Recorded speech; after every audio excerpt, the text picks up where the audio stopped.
कुरुक्षेत्र की रणभूमि खून से लाल हो चुकी थी। गांधारी कांपते कदमों से शवों के बीच चल रही थीं।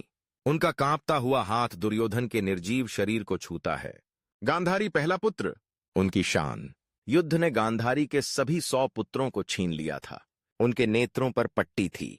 गांधारी के हृदय का अंधकार अब पूरे ब्रह्मांड में गूंज उठा। उन्होंने कृष्ण की ओर मुड़कर कहा, तुम इसे रोक सकते थे, लेकिन तुमने कुछ नहीं किया।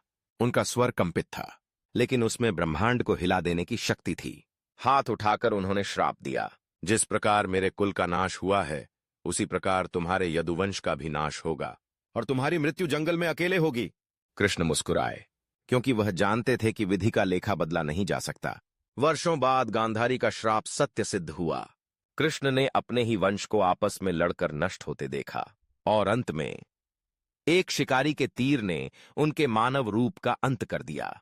क्या गांधारी का श्राप न्याय संगत था, या यह भी केवल भाग्य का एक चक्र था? नीचे कमेंट में बताइए, क्या कृष्ण को ऐसा अंत मिलना चाहिए था?